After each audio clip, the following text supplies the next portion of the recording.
everyone's time, so we'll go ahead and get started. Thank you all for joining us today. I know it's January 20th, but it is our first time meeting with you, so Happy New Year. And I hope that everyone had a safe and happy holiday season, whatever it is that you celebrate. I hope that it was happy, merry, or what have you. Thank you for joining us today. Today, we are going to be talking about modeling inclusive leadership in the post-COVID era. Now, I know that we are not post-COVID quite yet, and we are really in the midst of a variant that's taking course right now. But what we'd like to talk about today is really the leaders who have led their organizations through COVID and beyond. I think that last year and at the start of the pandemic and with the murder of George Floyd, we all had a particular interest in bringing our diversity, equity, inclusion, and belonging efforts to the forefront. We want to talk today about starting this year with keeping that at the forefront of our business plans and strategies. So we brought together some fantastic leaders that will be speaking to you today. So first, I want to tell you a little bit about our webinar. The Office of Educational Equity hosts this webinar series, and it was created with the hope to foster a learning environment where we can explore paths to empower individual action toward greater unity and impact change. As a higher education institution here at the University of Phoenix, with more than 56% underrepresented students employed across different industries, it's our hope to facilitate thought-provoking conversations to prepare and encourage the practice of inclusive leadership in a culturally complex society. So what we'd like to do before we jump into our webinar today and a few housekeeping items is we want to also let you know that for those of you who have been following our webinar series since the beginning of the pandemic, we are now working across the university on launching our first annual University of Phoenix Inclusive Leadership Summit. The theme of the summit is going to be creating the intentional leader of today, tomorrow, and beyond. It will take place this year, April 12th through the 15th. So mark your calendars for that date. We hope that you'll all join us to create a call to action and envision a world where creating a diverse, equitable, and inclusive workplace is everyone's job, not only the diversity office's role.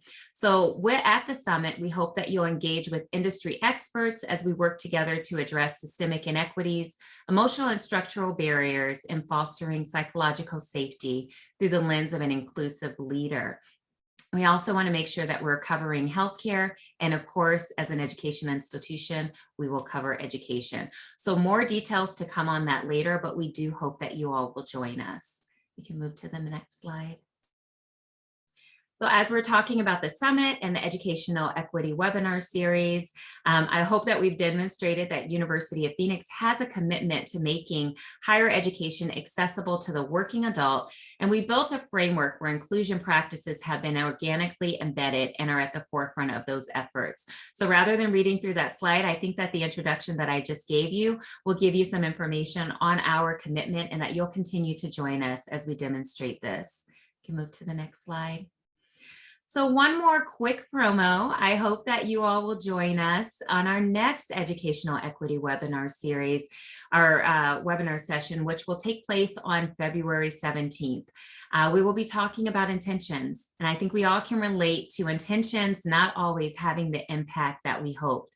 So please join us for that webinar. You can scan the QR code here. We'll leave it up for just a few moments, but we've also added a link in the chat. We will have our very own Dr. Dean Eslenia leading this particular event. We've had him speak for us before, and he has extensive knowledge. Hope you can join us. I hope that you've also had time to copy that QR code. We'll go ahead and move to the next slide now.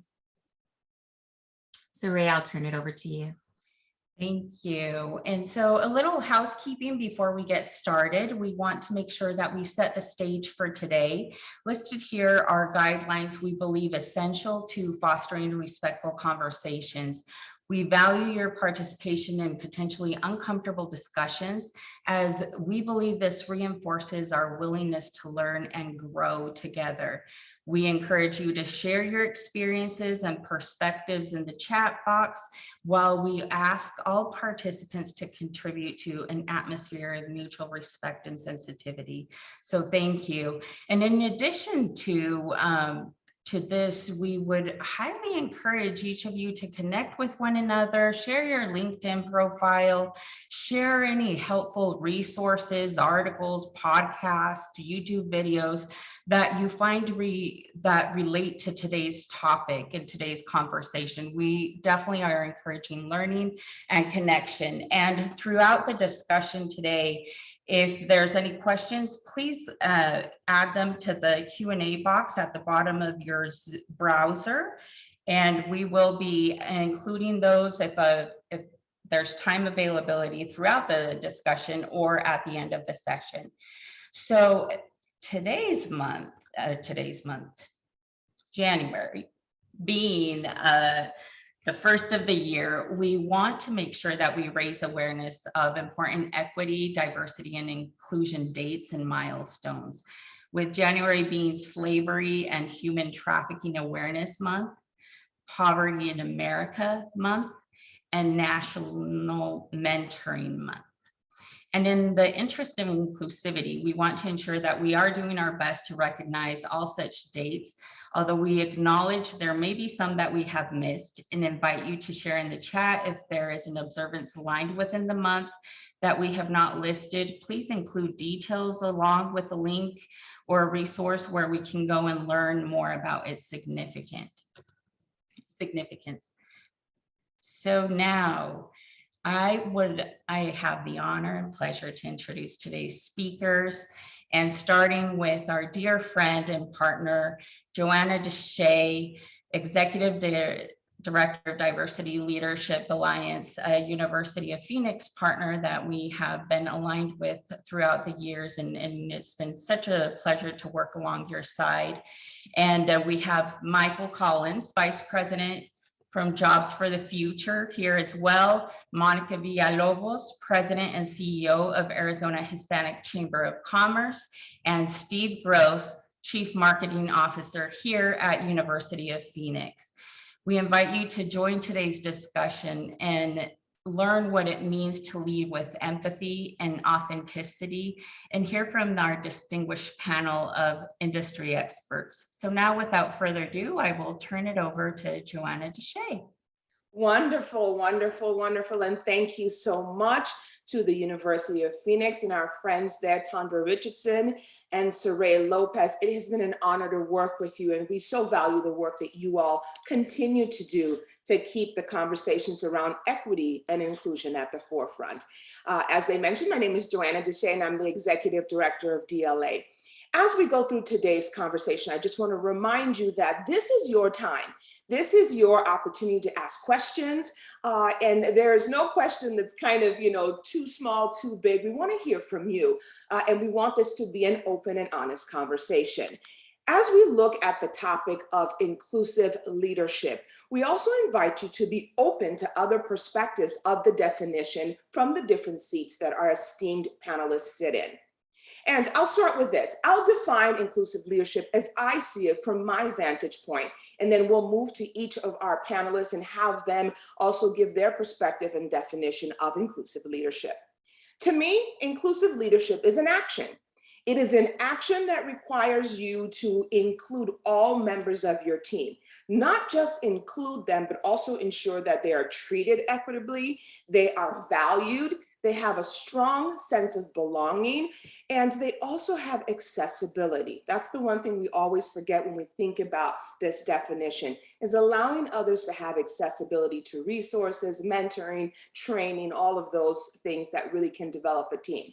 So as we start today's conversation, I will start with ladies first. So Monica Villalobos, I would love for you to just tell everyone a little bit more about yourself and the work that you do there at the Hispanic Chamber. And would you please define for us what you feel like inclusive leadership is? Welcome, Monica.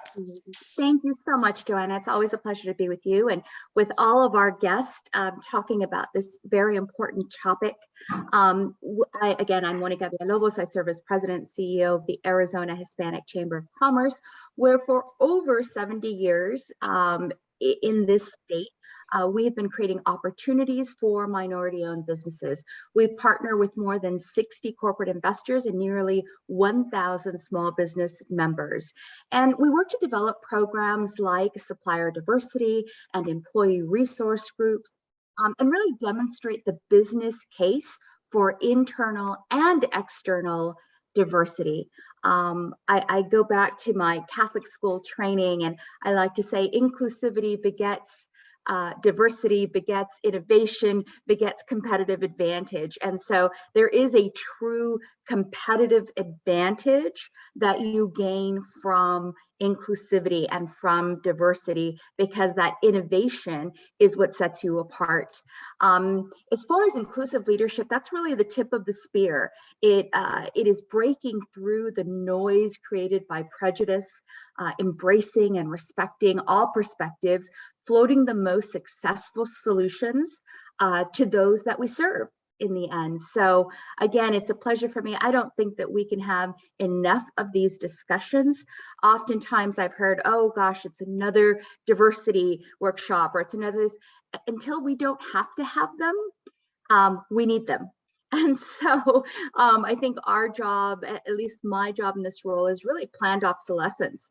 I am trying to work my way out of a job so that we don't need to have specific groups that advocate, because all perspectives are taken into consideration. Excellent, excellent. Welcome, Monica. I love working with you, so happy to be with you here. Let's move now to Steve. Steve, I would love for you to just tell us a little bit about what you do there at the University of Phoenix, and what does inclusive leadership look like from your vantage point? Thanks, Joanna, and good morning, everybody. Pleasure to be here. So I'm the Chief Marketing Officer of the University of Phoenix, and you're probably familiar, I know you are, with a lot of the marketing that we do. You've seen the advertising, and that's part of what we're about. What's interesting is, who we appeal to and why. And we are about people who are looking to advance their career, usually from a place of challenge. And we call it careering with confidence. And the majority of our students are minority. The average age is in the 30s. Most people are single with dependents. You may have concluded that I personally don't fit that profile. So the reality of it is, you have to lead in an inclusive way. To do right by our students, to do right by the organization, to do right by everybody. And in my view, it is really critical. It really is much more, leadership is much more about asking great questions than providing great answers. That really is the key. And because a person like myself doesn't have the life experience that so many of our prospects and students do, you've got to surround yourself with people who do have that perspective, and you really have to listen, not just quietly, but actively, and asking those good questions, focusing on what people mean versus just what they say.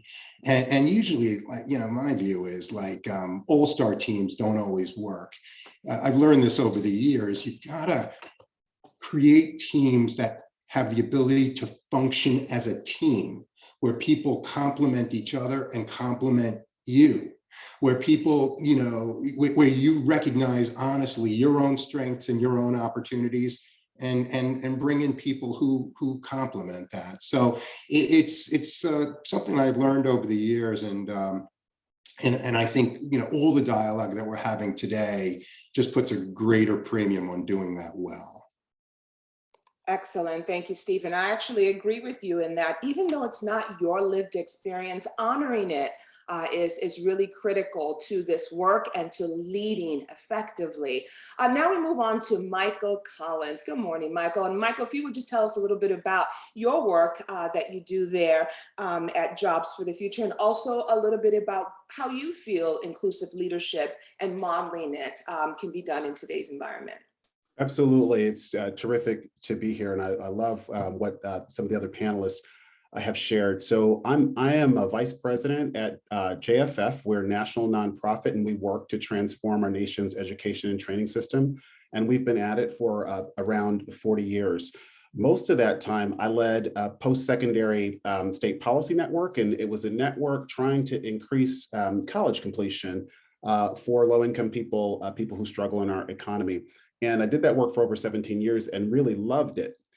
But last year, I was asked to take the helm of an initiative that is squarely focused on ensuring that JFF strategies and interventions live up to our mission, which is economic advancement for all.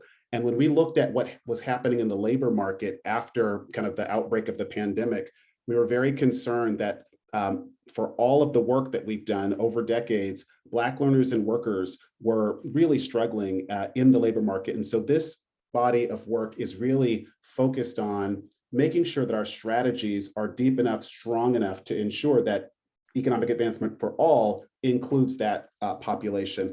And I've been really humbled. I'll give my definition. I can't improve on your definition, Monica's and Steve's. Those are great. So what I'll do is I'll ground what in terms of inclusive leadership for me, I want to ground it in the humility piece, right?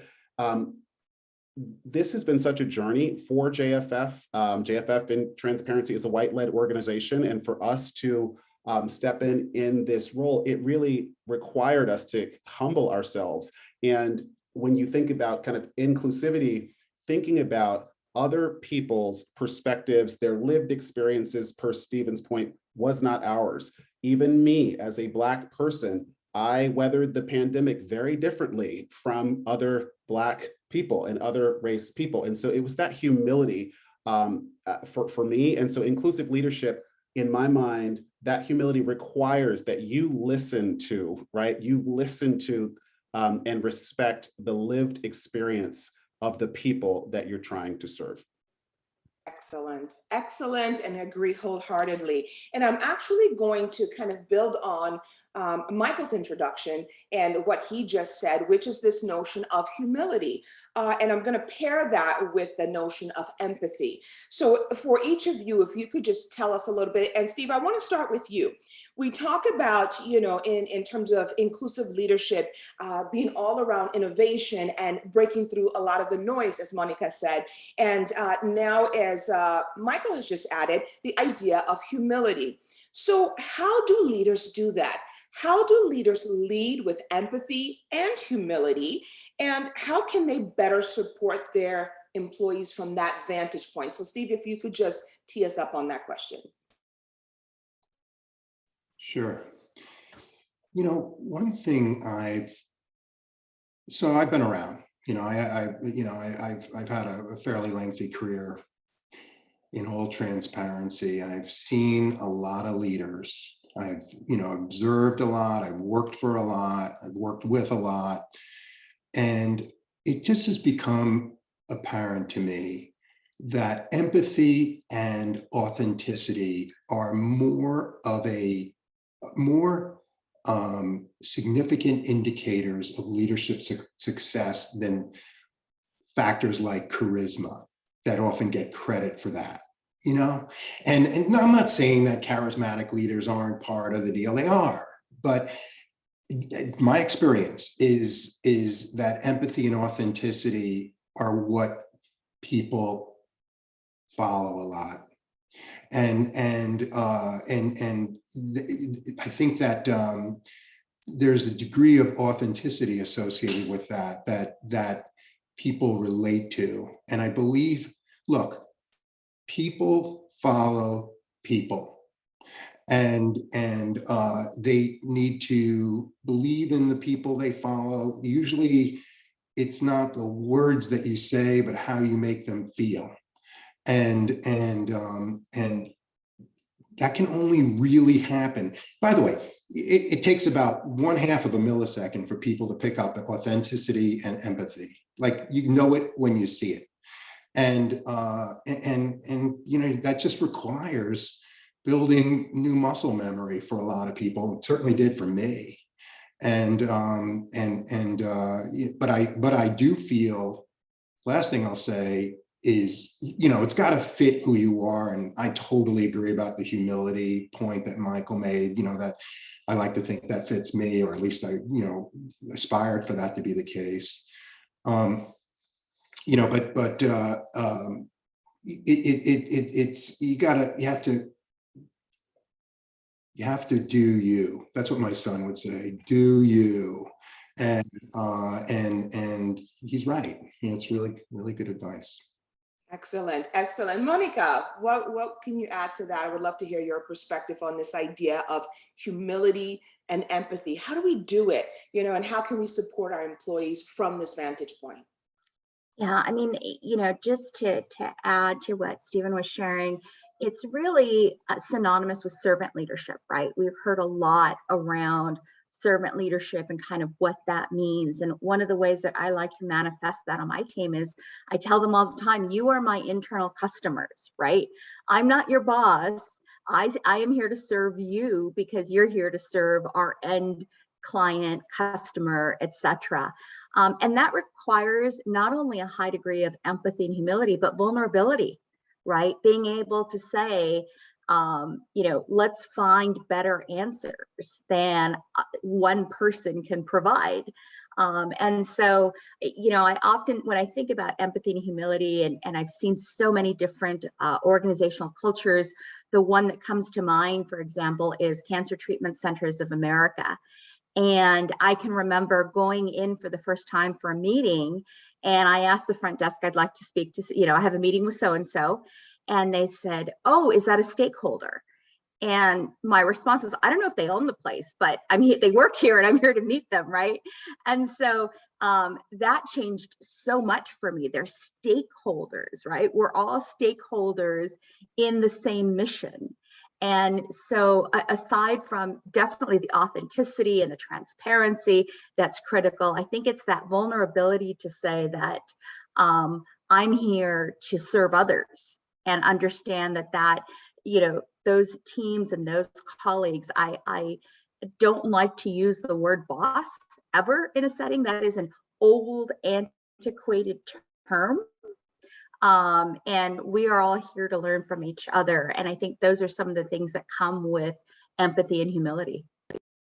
Wonderful. And I so agree with that. Everything that you all have said, especially the notion of servant leadership, and that we're all in this together. I think that's what people forget, is that, you know, it should really be kind of a horizontal leading as opposed to a top down, you know, kind of leadership. So Michael, would love to hear your perspective on this notion of leading with empathy, leading with, you know, humility, and how can leaders do that? Because for a lot of us that do this DEI work, it comes a little bit more naturally, but I know it can be an uncomfortable, and I think Steve, you said it, like retraining a muscle, right? So muscle memory. So for a lot of us, it's something that has to be relearned or learned. So Michael, would love to hear kind of your thoughts on how we do this. Yeah, my colleagues on the panel have given us a wonderful start, and I love what they've said. You know, I think I'll make it personal. I mean, for me, you know, humility and empathy. I mean, it really Monica, you know, it was right. Like there's a piece of this that is about vulnerability, because many times we have these conversations and secure in our roles, our leadership roles, right? And these conversations are for the people kind of underneath us often. And I really think that stepping into a reality where you see people as people and not roles, right? Not the boxes that they fill on the org chart, because, you know, people are in roles, right? Those roles aren't people. The people are more expansive, right? They're more complex. They, you know, they contain multitudes, right? And I think that the empathy comes when, you know, we're not classifying people, and I agree with Monica, like as a boss, but, you know, that is a person. That person has often, they have children and complicate the same challenges that we have. And I find that for me, it really helps me understand kind of a person as opposed to a role. And I find myself often learning things about people that humble me. Like, I did not know that they had that going on in their life. And I'm actually not happy with myself that I kind of approach them in a transactional way and, as it related to their role, right? So I like what you said also, Joanna, about like, it's a journey, it's a lesson, right? Like how we train ourselves because we all have jobs to do. We're trying to get those jobs done. We're trying to be efficient. And a lot of times we can default to that role. And I think that when we do that, it really limits our ability to have kind of the empathy for the person in that role, who is, of course, a person and broader than that role. Oh, that is so true. What you all have said really resonates with me. And I know for me, it's difficult because, I have two teenage boys, so I'll share a little bit. And one is a freshman in high school, one's a freshman in college. And that idea of being vulnerable is very difficult because as a parent, you want to, you want them to think you know everything, right? Of course I know that. Why would I not know that? I'm the parent, and approaching it from this notion of vulnerability to say, you know what, I don't have that experience because I'm not male, I'm not, a Black male, I'm not, a Black male just now on a new predominantly white campus. So for my son, I'm always curious. And, I'll say, tell me about this experience. And he's like, well, Mom, you went to ASU, you know this. I know it from my lens. I know it from my experience. And then you add time to it, right? Which changes how that experience kind of metaphoricizes itself. But anyway, I want to just talk about authenticity. I want to talk about vulnerability, and I want to talk about curiosity, because those things are hard to do. And I know that, to come from, especially when you're the leading from a place of vulnerability. I think even Steve, you had said that before, without it, coming across as being weakness, which sometimes it can be misinterpreted as. I want to talk a little bit about how can we do that safely? How can we show vulnerability? How can we be authentic and show curiosity, and then create a judgment-free, safe environment for our employees to do the same? So Steve, authenticity, vulnerability, curiosity. How can it be done from the leader's perspective and from the employee's perspective? I think it's a balancing act. And there is a time, as we've all said, that there's a time for asking questions and listening really hard. And asking questions is it is sometimes, that's not a sign of weakness, that's a sign of strength. And the ability to have faith in yourself to ask the questions and not provide the answers at a certain stage of the dialogue.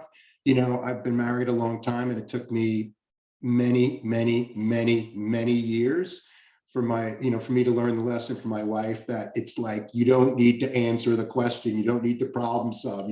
I need to feel heard. So, I'm a quick learner. That one probably only took me like 27 years to learn.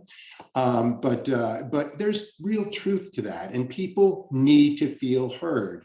And asking questions puts yourself in a position of vulnerability, at least for a time. And you have to immerse yourself in that and trust yourself, because you're good. You're going to prove yourself over time, and you build a lot more ownership by doing that. And you got to do it your way. Like earlier, there were times in my career when I felt like the work person and the personal person were not the same person, if that makes sense. And that came at a very high cost to me. It's exhausting to do that. Who wants to do that? And I just made a commitment to myself to not do that anymore. And I think I've been better as a result of it. Last thing I want to say is, there is a time for asking questions, but then there is a time for providing answers. Our job sometimes is pulling it together. I said earlier, people follow people. People also need at some point a larger direction, a North Star. That's part of the deal. So, you got to know you got to know sort of at what point to pivot from, from divergent question asking mode to convergent. We're going forward, this way kind of thing. Excellent. Monica, so to you, I would love to hear kind of what tools, right, can leaders use to both show authenticity, vulnerability, and curiosity, and also to help their employees kind of get closer to those things as they lead? Right. So this is really about creating psychological safety in the workplace, right? And this is a concept that was introduced in the 1960s by Shine and Bennis on organizational culture. And creating a safe place, there are many interpretations, and I'm going to age myself a little. And for those of you who remember Get Smart and the cone of silence, where all the spies could discuss sensitive issues, right? That cone of silence, we want an openness where you don't need that cone of silence, because you can do that anywhere, right? And have those difficult conversations that are not only possible, but that they're encouraged, and creating that productive tension, right? Not all tension is bad. Being able to create some productive tension to have those conversations and know that there's no retaliation for those conversations. And that's critical. That's absolutely critical. And I have to agree with you, Joanna. My boys are preteen. I have a 10 and a 12-year-old, right? And when people ask, like, what's the best thing that ever happened to you in your career? What do you credit your success with? I'm like, being a mother, having children, right? Nothing will test you more than having children. And so being able to create those places, just as you do in your home, to have those difficult conversations. And with two boys, there are a lot of difficult conversations, right? Don't kill each other. Don't, don't throw pizza at each other. Please take your finger out of your brother's ear. Like, all of these, kind of tough things. I say it a little tongue in cheek, but there should be no fear, within reason, right? Within reason, making sure that we're not hurting anyone else, that we're not damaging someone's reputation or career, but also that we can be open and have those conversations. All of that is creating psychological safety, and that concept has evolved, probably even more so in the last 2 years, given what we've been going through in social unrest. But this is something that we've known since the 60s. And, no one is ever going to get it exactly right, because it's a moving target. It will constantly evolve, and we need to stay on top of that to make sure that we're evolving with it. Oh, Monica, you think you're having difficult conversations. Now, you just wait until they're actual teenagers. That would change so dramatically, but no, I definitely agree with you. And it's interesting, because it's also, from what I'm hearing from both you, Steve, and now Monica, it's also about creating the culture, right, that supports the notion of curiosity, supports the notion of your employees be authentic. So Michael, how can we do that? So building on what Monica and Stevie has said about this, we'd love to hear from you. Absolutely. I mean, I think that you are leading us there with the point on culture, because my take on this is, for us to really kind of lean into this, we have to kind of acknowledge the kind of the social construct that we're in, right? Authenticity, vulnerability, and curiosity. Depending on who we're talking about, a man, a woman, black, it shows up differently. I can tell you in my career, being authentic, being vulnerable, and being curious did not necessarily set me up well, right? Because people wanted people who pounded on tables and spoke in declarative sentences and were, right. So like, who does that work for? And so to Monica's point about psychological safety and your point about culture, I think the question is your organizational culture prepared to accommodate people showing up as their authentic selves? That is going to be different, right? That's not just a uniform, authentic set, right? Are you able to deal with the variation there, the vulnerability piece? Does your organizational culture support kind of the vulnerability, the curiosity, to your point earlier, Joanna, not knowing, right? Is that okay? Or are you dinged because you don't know and you don't have the confidence? So I guess these are really important, kind of things for us to be considering, but I really want us to really be mindful of kind of the culture and the construct in which we are kind of encouraging people to step into these roles.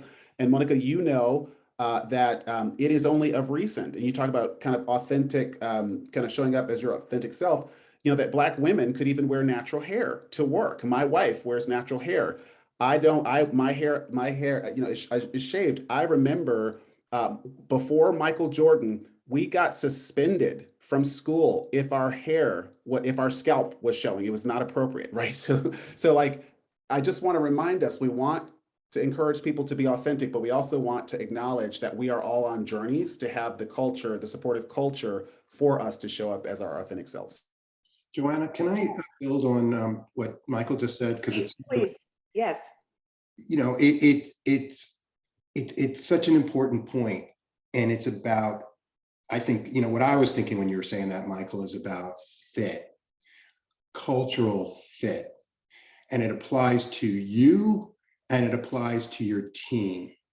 And it's sort of like, you're totally right. I've been in organizations where the conversation that we're having, I suppose it would have been feasible to be this way, but let's just say it would have been a lot harder than it is where I am now at the University of Phoenix. Well, that's a life choice that people make, to be at places that fit who they are, and that fit, the way they want to operate and the way they want to live life and the way they want to lead.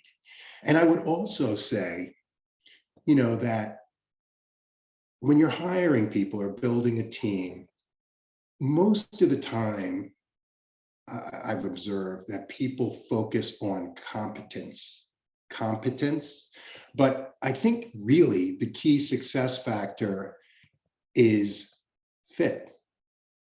Does the person fit within the organization? Does the person fit within the team?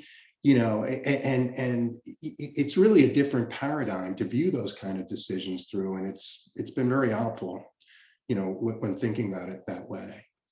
Excellent. No, and I totally agree. And it's so interesting, Michael, that really resonated with me. This notion that a lot of organizations are not culturally ready, right? Because they have not looked at the culture of the organization. So no, they can't honor, and I think I also teach at the Arizona State University as a professor. And over the summer I had, much similar to your wife, I had my braids going. That's my protective summer style. That's what I do.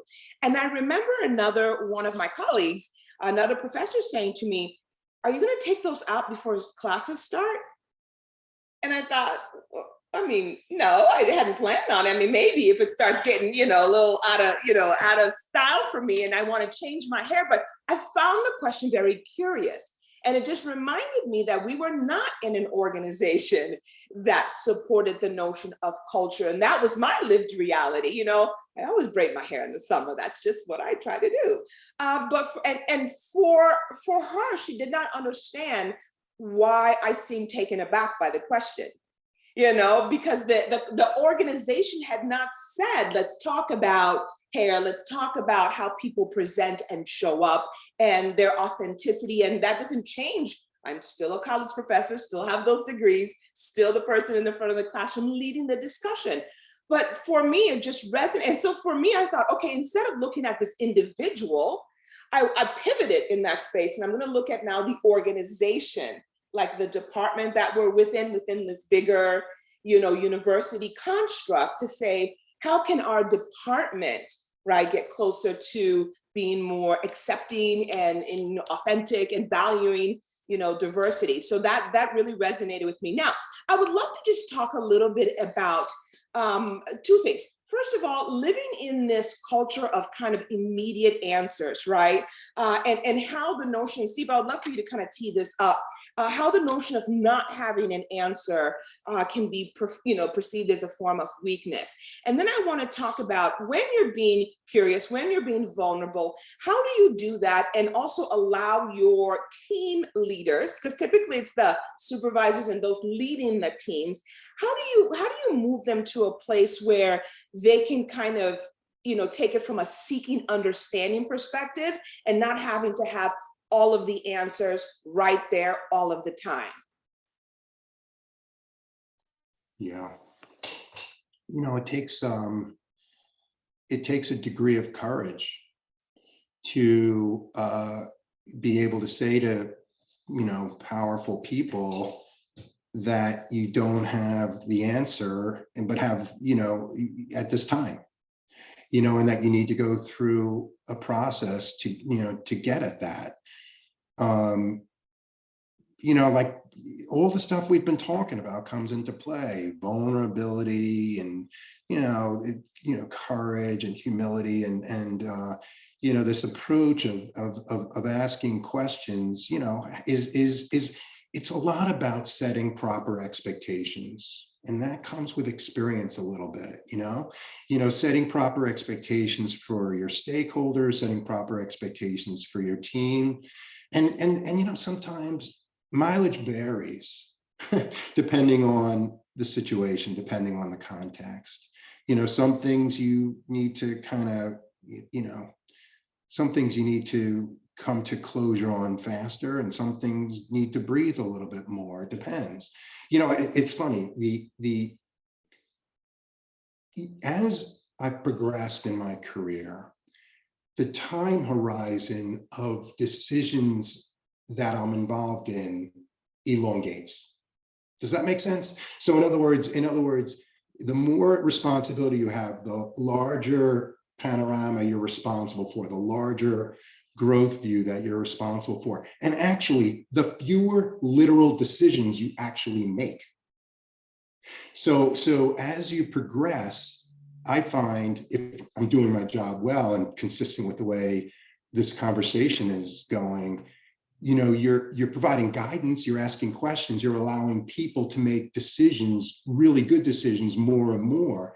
The decisions that I'm involved in are relatively few. They're big, but they're rather few, and sometimes people kind of miss that. Sometimes it's about, like, figuring everything out. It doesn't work that way.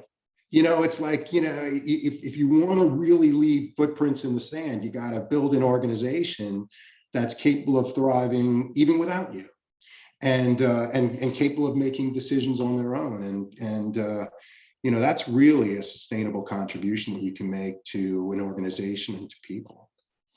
Excellent. Michael, I'd love to bring you in now just to talk a little bit about this notion of reconciliation, right? So the one thing that is, I think, clear, being a member of the BIPOC community, is that our experiences, and how we really engage, those are different. So from a thoughtful communication perspective, knowing that our experiences are different in this American institution, right? What are your thoughts on how we can lead and how we change that communication to really kind of acknowledge that everyone's experience in this American institution is different? Yeah, that's a tough one, because I think that we tend to kind of, because we see out of our own eyes, we think that other people's experience is similar to ours, and people are shocked, kind of like the hair example, right? They're shocked when we may see something differently. But the reality is, there's, there is significant and robust data that reflect that Americans experience our institutions differently, whether it be our criminal justice system, whether it be, kind of our education system. The data are really strong, and it's really stark. And so I think for me, it really starts with the humility and empathy again, right? Like, and not assuming that our experience is the universal experience. And I have to even check myself. Like, so, so my wife and I went to dinner one night, and we were in a, part of town that maybe people, may not feel is, the safest area. And I remember waiting for our car, and I think I was cavalier, and she was very annoyed. And I was like, what is going, and she basically was like, you are not attentive to kind of like our safety. And, as a man, I don't think about like right. And as a woman, she is concerned about physical safety all the time, right? So I have to also just check my own biases. Class is a part of that, right? Like, I can't assume that I have an understanding of the way that other Black Americans may be living their life, right? So it is humbling ourselves to try to understand other people's reality. I have a sister who struggles financially. And I remember, kind of just being really in my face around kind of me not understanding other people's realities. She was giving me her cell phone, and it had changed multiple times. And I said, why can't you keep, the same number? It's so hard to get in touch with you. And then, the rest of my siblings looked at me like I was crazy. And they were like, because her phone, like, she couldn't pay, she had to get another, like, and I was just, again, like, so it's like, it's how do we catch ourselves to just really kind of ground. Our experience is our experience, and we can't extrapolate that to other people, sometimes even in our own communities, in our own families, right? So it goes to the empathy and the humility that we are not the end all, right? And I think it's really hard. And I think the last thing I'll say here is that, because I could go on forever, but I think one of the things that concerns me the most is, there's a large part of this country that doesn't really believe in the experiences that some communities of color are sharing, that they experience, whether it be the immigrant community, whether it be women, whether it be, people of color. And that is concerning, right? Because just because you may not experience gender discrimination, racial discrimination, class discrimination, does not mean that those things don't exist, right? And so how do we create space for us really kind of empathizing, being humble and curious, right, to understand kind of the condition of our fellow, our fellow humans, our fellow citizens.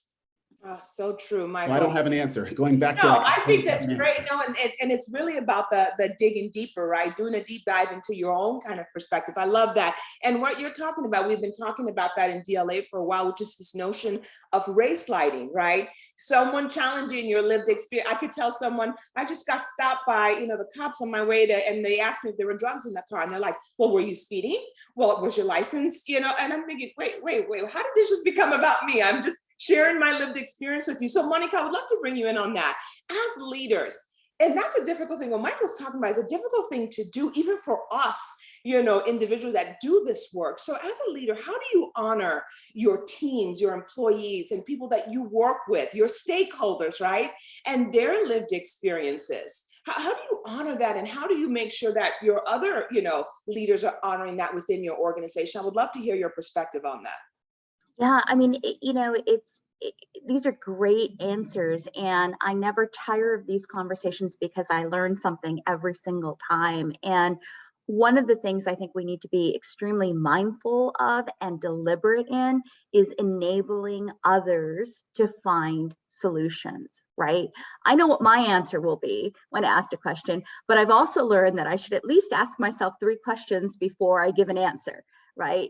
And being able to give others the room and the space, and then to say, and listen, if you get it wrong, I got you. Like, we'll work through this, right? It's not always going to be the right answer. And sometimes I think, I know beforehand it's not going to be the right answer, but we need to let and enable people come to those solutions on their own. And our job, I think, is to each other and to that lived experience, saying, bring your experience to the table, ask questions, ask lots of questions. The questions are far more important than the answers. I guarantee you every single time. And, if you want to be heard, stop talking. As a leader, not enough leaders understand that. And what do you mean stop talking if you want to be heard? That seems like a paradox, right? It's not. Listen, because that is when that information, you can process that information and you can enable others. Oftentimes, I think that enabling piece, enabling comes with a negative connotation, but it can be very positive, right? And making sure that you're helping other people find their voice and being part of that process is an honor. It's a true privilege and an honor for me to do that. And when we think about those experiences like yours, like Michael's, when we're in situations of like race lighting, understanding that this is an opportunity to teach, right? This is a teaching moment, right? And so when people say things like, wow, you don't look Hispanic, are you sure you're Hispanic? Which I get a lot. If I had $1 for every time I heard that, I'd be a wealthy woman. But saying, rather than being, I used to be very critical, and I would give this very flippant answer about, thank you for, but my white skin is a reminder of the raping and pillaging of my people. And that was probably a little too abrasive for most. That was a little harsh, right? But I have softened through the years, I think. And now the question is, well, why do you think that? What did you know that Hispanics can be Black, can be American Indian, can be white, can be Asian? Did you realize that? And so when you have those conversations, you take it as a teaching moment as opposed to immediately being defensive and already hearing the discrimination and the prejudice that is programmed in your brain.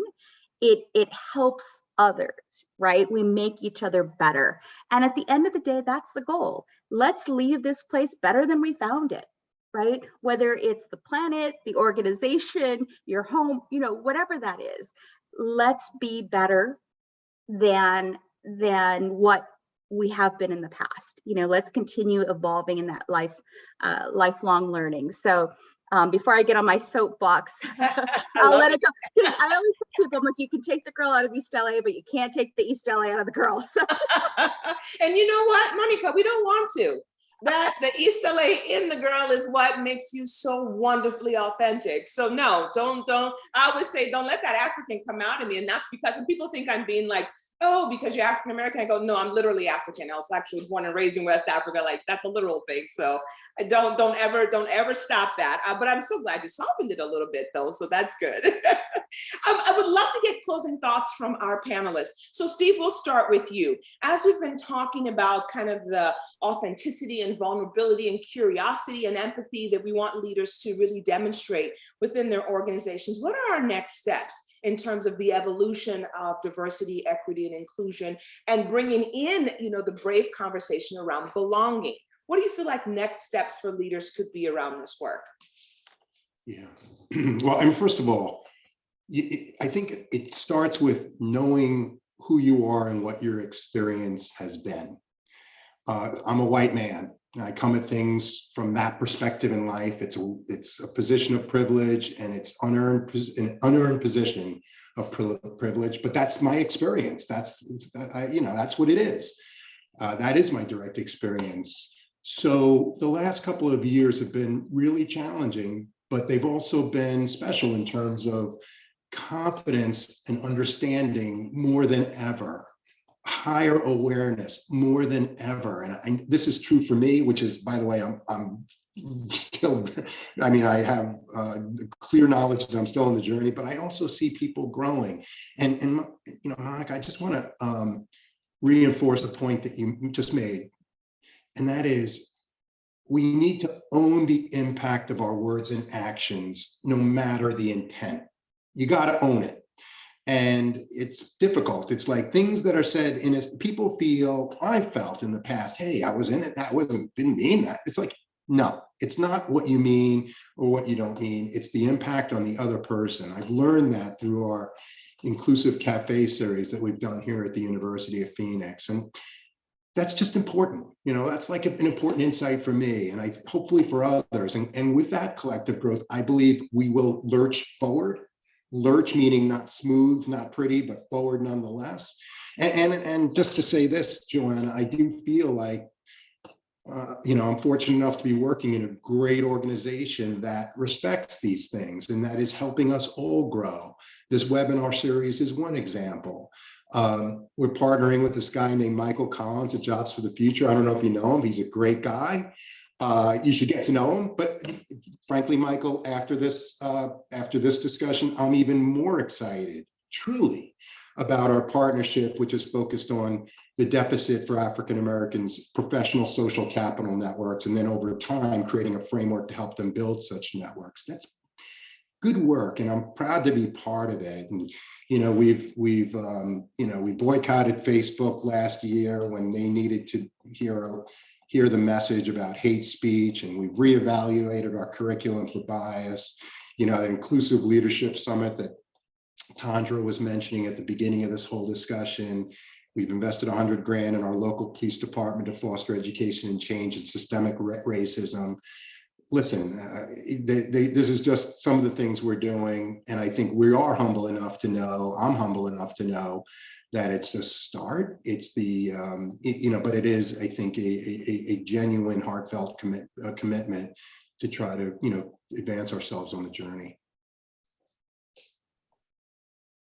Excellent. Thank you so much, Steve. Michael, I would love to bring you in and just to get kind of your thoughts on what are the next steps in terms of the evolution of this DEI and also belonging work for leaders. Yeah, I think our other two leaders really summed it up. I mean, so just kind of starting with Monica, I mean, Monica said that she's had time to kind of soften, but like that, with that softening, comes the wisdom. And I think that the wisdom around like, how do we support each other kind of on this journey, and how do we recognize kind of the duality of kind of progress and retrenchment at the same time, right? Like, it's like we have challenges, right? Like, we're naming them, kind of structural racism, sexism, those kinds of things. At the same time, we have had progress, right?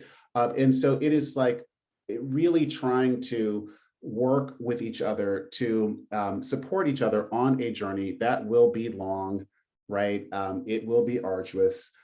We will make mistakes, and we have to have the humility to really lift each other up when we inevitably fall. I think that is really important, because it's going to be a journey. I don't know about you, like I can't even watch the news, right? Like around voting rights and all of the histrionics that are happening. But we have to figure out a way to work together in this age of polarization as we live into what this country, like, I believe is like meant to be. And it's really hard. And so kind of to Monica's point, when I am having kind of experiences where I feel like my race is salient in the experience that I'm having, when I'm at my best self, I'm able to have that teaching moment. And when I'm not, I give myself the grace to try it again, right? And so I think we have to give each other that grace to continue to evolve. And and Steve, I'm very thrilled to work with you and the team to really address what is a missing variable in the college completion equation, and that is, it's not just a credential, right? It is, who are you connected to that can tell you about a good kind of career opportunity, an internship, a work-based learning opportunity, like that professional social capital is such an important piece for communities of color, kind of Black learners and workers, but really all. And so just really looking forward to partnering with you and the team. Wonderful. Thank you all so much. And I just want to say thank you for allowing me to guide the conversation today. And thank you for being your authentic, vulnerable selves and allowing everyone to kind of hear your perspectives. I would love to bring back in Tandra Richardson now to close us out for the morning. Tandra. Thank you all. We are so appreciative of the panelists that we had today and having everyone come in. This has been a phenomenal session. It is exactly how we wanted to kick off this year. Thank you all. We're extremely humbled by having all of you join us and volunteer your time for this. And I just want to mention there's been some comments in the chat and we have a few unanswered questions. Someone said that 1 hour is just not enough, and we do agree it's not enough, and we weren't able to get to all of the questions, but we do hope that we can cover those questions in future sessions. What we like to do is try and incorporate themes in our sessions that cover what you all want to hear about and what you all want to talk about. So continue to join us, and I guarantee you that we'll get those questions asked. Again, thank you to our panelists for being so authentic and for being so humble in what you have added today. Joanna, thank you for leading this session today. You did a fantastic job. We absolutely love working with you and all of our panelists here. Again, we invite you all to join us on February 17th, where we will be talking about intention versus impact. We have the QR codes here. We also have a QR code to our YouTube channel where all of the recordings of prior sessions can be found, including this session. In about a week, it'll be uploaded there. We'll also send you all out the recording. Thanks again and have a wonderful day.